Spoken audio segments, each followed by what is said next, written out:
Greetings and salutations, my dearest friends. My name is Samantha, and today I'm going to be talking about some sapphic romances that released recently.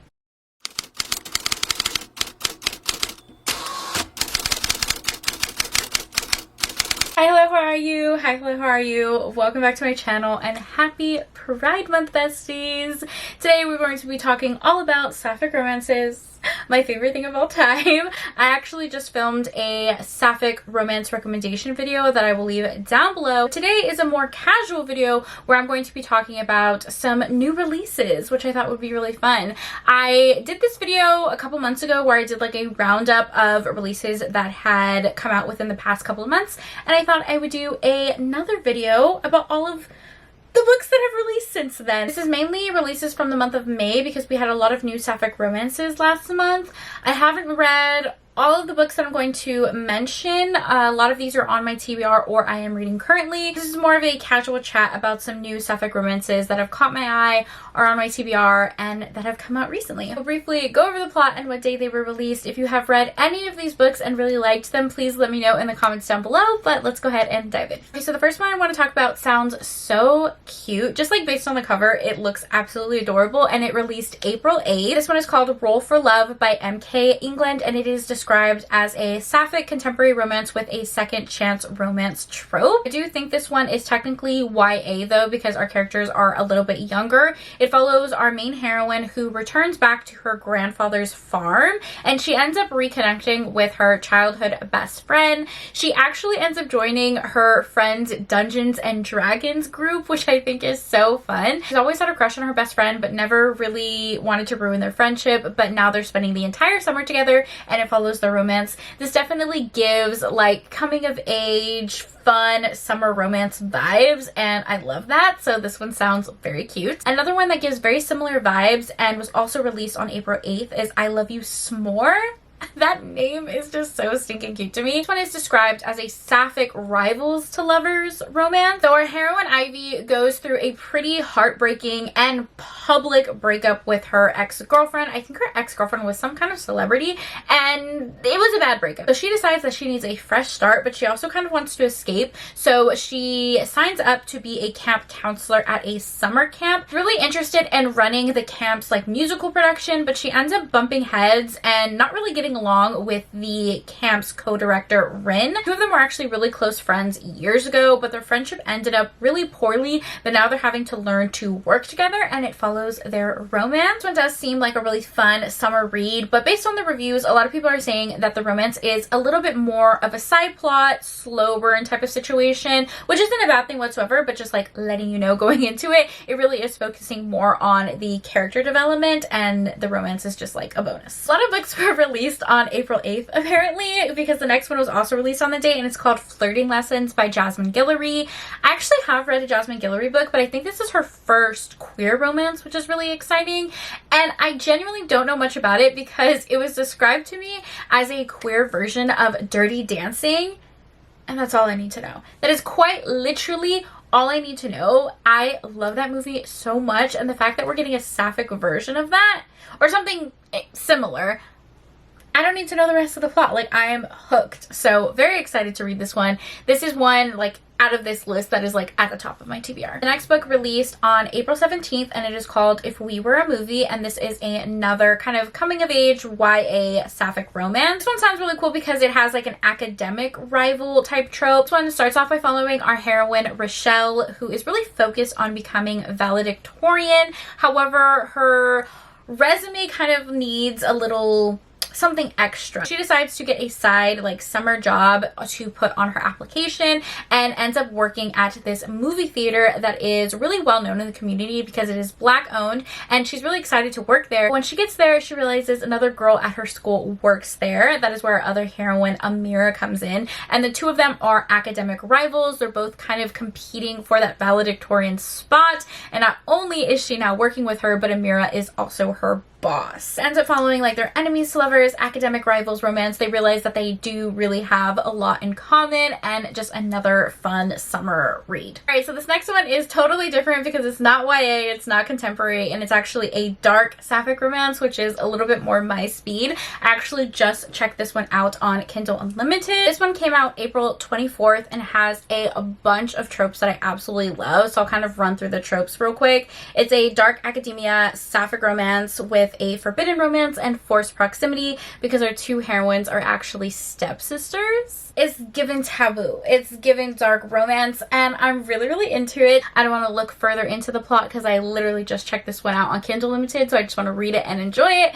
But I'm really excited to read this one, and I'm always looking for new indie authors to support on Kindle Unlimited, especially ones that write sapphic romances. So those were the releases in April that are on the top of my TBR or I am reading currently, but there were a bunch more books released in April, so I'll kind of just fly through them real quick. We had Where Shadows Meet by Patrice Caldwell. That one released on April 1st and is a fantasy sapphic romance. Another release was Never Nicks Up by Ali Williams. That one came out April 14th, and this one is either the second or third in a paranormal romance series that Ali Williams writes. And then we had a ton of releases at the end of April. Specifically on April 29th, we had Anywhere You Go by Bridget Morrissey, All Fired Up by M.K. England, My Best Friend's Honeymoon by Mara Wilsner, and then the last one that I kind of had my eye on in the month of April was The Unlikely Pursuit by Mary Bennett, because that one was a historical sapphic romance, which I feel like we don't get enough of, so that was really cool to see as well.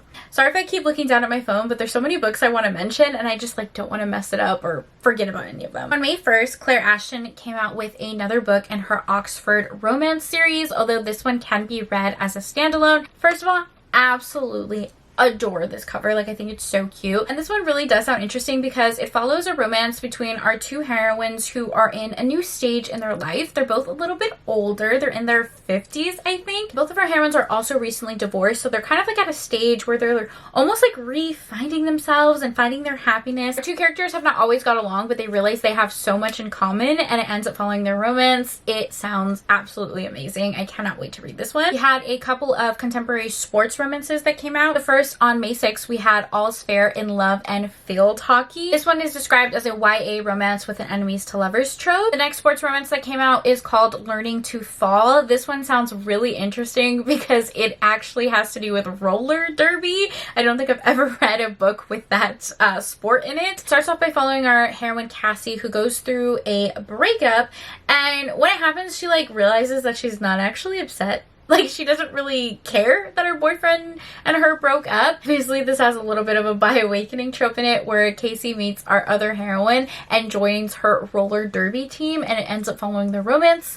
This one also seems to have a huge found family trope because it also follows the friendships within the team as well, so that's really fun. And then the last sports romance that kind of caught my attention is called Out of Step and Into You by Sierra Birch. This one is a contemporary romance with an enemies to lovers trope. Our two characters are sports rivals. They have competed against each other for many years playing cross country. Never really gotten along for the simple fact that they have always been competing against one another, but they both really want their school to make state championships, so they end up working together for like the betterment of the team, and it ends up following their romance. I know I've said this for so many other books, but I do love this cover. I think it's so cute. These are the type of illustrated covers that I think are absolutely adorable, and I do like. I'm not always a fan of illustrated covers, but I feel like they've been getting better.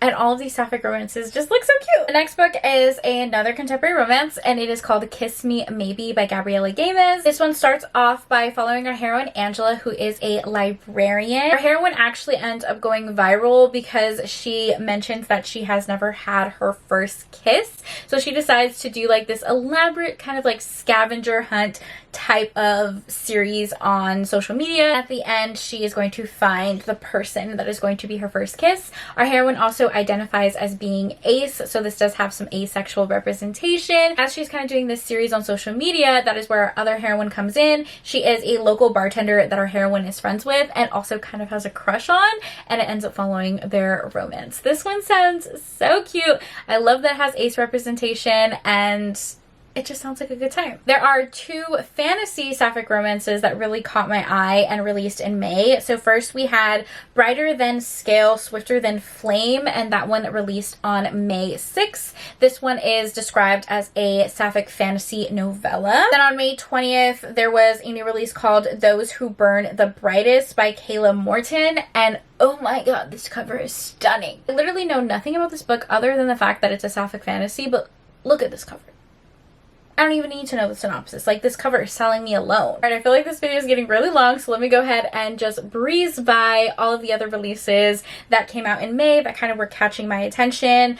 Lots and lots of contemporary romances, as always. So we had a release on May 13th called Get Real, Chloe Torres. And then also on May 13th, Ashley Herring Blake came out with another release, and it is called Dream On, Ramona Riley. And then the last 2 releases that look like really fun summer romances is Summer Girls by Jennifer Dugan and Love in Focus by Lila Lee. Alright guys, that's it. Those are all of the releases that came out in April and May that have really caught my attention. I know I'm missing some. I'm sure I am. Like, there were so many releases. Sometimes it's hard to keep up. If I miss any, please let me know in the comments down below. I try to do like more my brain is blanking out. What's the word? Frequent. I try to do more frequent posts on my Instagram talking about new releases and sapphic romances. So if you ever want a very like quick view of books that are releasing, go check me out on Instagram, Books with Samantha. If you have stayed this long and you enjoyed this video, leave me an emoji. What emoji should you leave me? Leave me the sun emoji, because there were so many summer romances in this video and we are headed into the summertime since it's June. It's also Pride Month. Happy Pride Month, besties. And yeah, leave me the sun emoji if you enjoyed this video, and I'll know that we're bookish besties. As always, thank you for taking time out of your day to spend time with me. It means the world to me. I hope you guys are all staying happy and healthy, and I will see you in my next video. Bye! Love you.